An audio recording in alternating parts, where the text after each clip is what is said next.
Assalamualaikum warahmatullahi wabarakatuh. Halo teman-teman semuanya, Alhamdulillah pada kesempatan kali ini saya membuat video lagi dengan tujuan untuk menjawab pertanyaan ujian akhir semester mata kuliah Sejarah Peradaban Islam dengan dosen pengampu Bapak Mursalin MPD.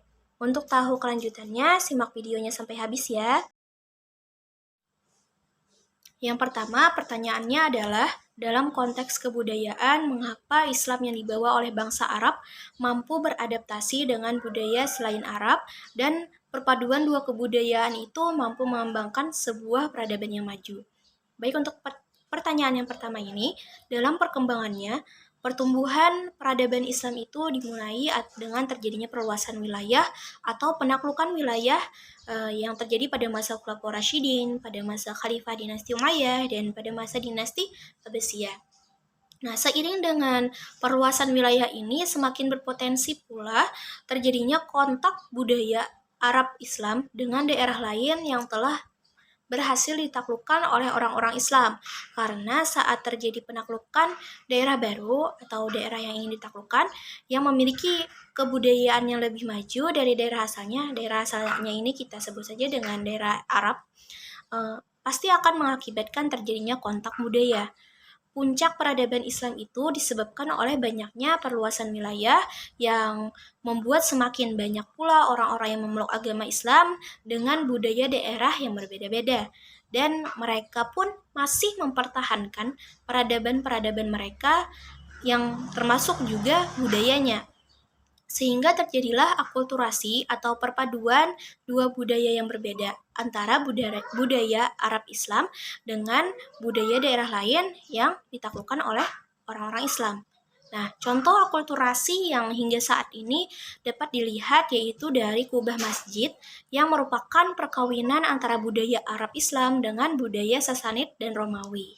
Karena itulah mengapa Islam mudah beradaptasi dengan budaya selain Arab dan mampu mengembangkan sebuah peradaban yang maju. Contohnya seperti kubah masjid tadi yang sampai sekarang masih ada dan selalu ada pada masjid di dunia. Ini disebabkan oleh adanya invasi atau perluasan wilayah Islam tadi. Pertanyaan yang kedua yaitu jelaskan mengapa pasca abad 11 peradaban Islam cenderung merosot. Nah, untuk menjawab pertanyaan ini, sebelum mengetahui sebab merosotnya peradaban Islam pasca abad 11, kita ketahui dulu bagaimana keadaan peradaban Islam saat masa kejayaan atau masa keemasannya. Nah, peradaban Islam itu mengalami masa kejayaan pada abad ke-8 sampai 11. Pada saat itu, peradaban Islam berada pada titik yang sama dengan Eropa pada zaman Renaissance atau masa kejayaannya Eropa.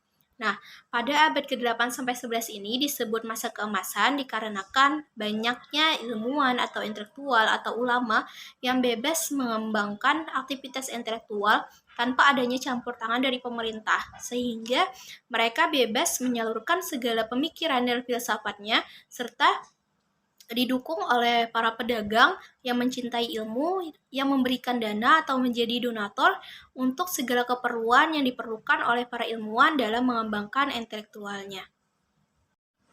Itulah masa keemasan peradaban Islam. Lalu mengapa pada pasca abad 11 mengalami kemerosotan? Hal ini disebabkan oleh beberapa sebab. Yang pertama, karena adanya pergantian kekuasaan dari Bani Abbasiyah ke Turki Seljuk yang memulai persekutuan antara ilmuwan dengan negara atau pemerintah, di mana negara mencampuri segala kegiatan intelektual para ilmuwan, padahal sudah diketahui sebab kejayaan peradaban Islam itu adalah kebebasan para ilmuwan dalam mengembangkan segala keilmuannya. Yang kedua, disebabkan juga oleh kelas militer dan sultan yang mencampuri perekonomian, sehingga membuat para pedagang yang sebelumnya menjadi donatur untuk menyalurkan dana pada ilmuwan berpindah kepada kelas militer dan sultan. Dan ini mengakibatkan para ilmuwan itu kehilangan penyumbang dana atau donatur dalam melakukan aktivitas keintelektualannya. Dan kelas militer dan sultan ini sangat berhubungan dengan negara, sehingga secara otomatis yang awalnya negara tidak mencampuri kegiatan para ilmuwan menjadi ikut campur dan bahkan mempengaruhi para intelektual. Selanjutnya diperparah juga dengan adanya madrasah nizamiyah yang menjadikan aliran Sunni sebagai ideologinya dan menyingkirkan segala aliran lain di luar Sunni, bahkan mereka dianggap kafir. Bagi para intelektual yang sejalan dengan aliran ini, maka mereka akan diperlakukan dengan baik, diayomi sebagaimana mestinya. Terbalik dengan intelektual yang tidak sejalan, mereka akan tersingkirkan. Sehingga peradaban itu hanya berkembang pada satu aliran saja, yaitu Sunni tadi, dan membuat peradaban Islam itu tertinggal dan mengalami pemerosotan karena para intelektual tidak bebas dalam mengembangkan ilmunya. Dan juga ini disebabkan oleh banyaknya terjadi pemberontakan seperti perang salib dan serbuan bangsa Mongol.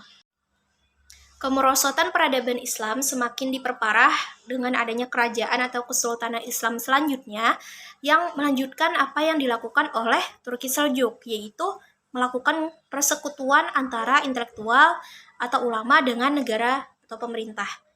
Nah, hal ini membuat peradaban itu hanya terpaku pada satu aliran, sebagaimana yang sudah saya bilang tadi. Nah, bangsa Barat belajar dengan para intelektual Islam yang tersingkirkan di Spanyol. Nah, mungkin saja para intelektual Islam yang tersingkirkan tadi, mereka berpindah tempat ke suatu daerah, dan itu mungkin saja ke daerah Barat, dan mengakibatkan pada akhirnya bangsa Baratlah yang belajar pada para intelektual Islam tersebut.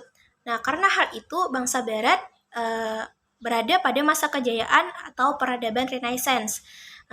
Yang awalnya mereka berada pada Dark Age atau masa kegelapan, di mana dulu gerejalah yang mengontrol akademisi mereka, sekarang mereka bebas melakukan segala kegiatan intelektualnya. Hal ini sangat berbanding terbalik dengan peradaban Islam yang mengalami kemerosotan sedangkan Barat mengalami kejayaan. Dan tentunya ini disebabkan oleh adanya kebebasan para intelektual tadi dalam melakukan aktivitas intelektualnya. Dengan adanya kebebasan tadi, bangsa Barat berhasil mengembangkan banyak teknologi seperti mesin alat percetakan dan kertas, kompas laut, yang ilmunya itu bisa jadi didapat dari ilmuwan Islam.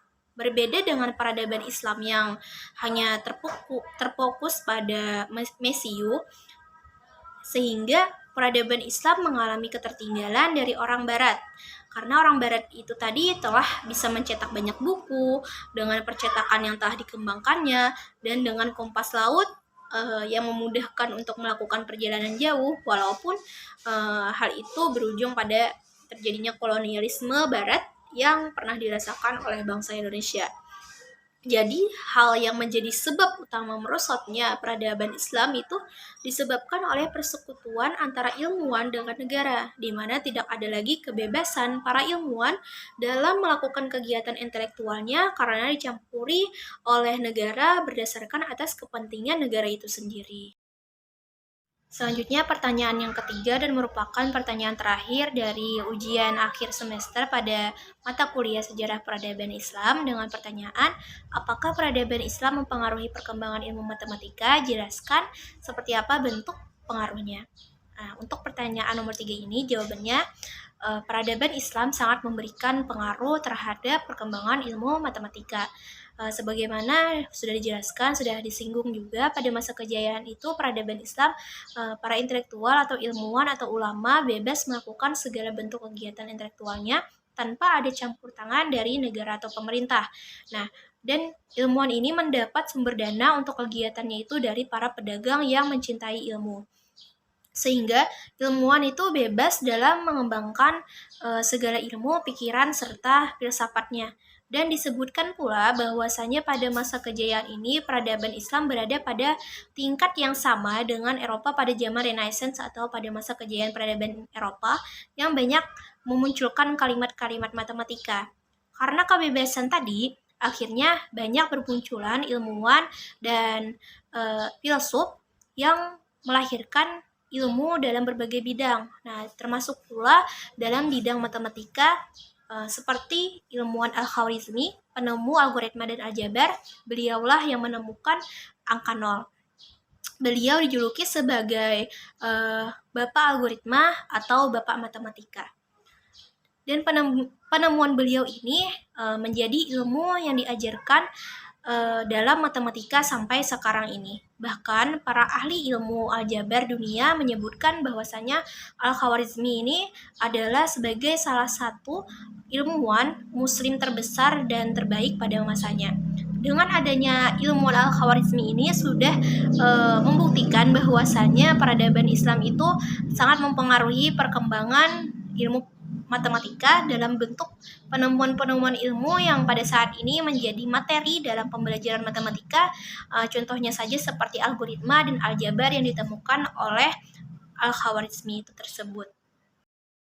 Demikian penjelasan jawaban mengenai pertanyaan-pertanyaan ujian akhir semester mata kuliah Sejarah Peradaban Islam yang telah diberikan oleh Bapak Mursalin MPD.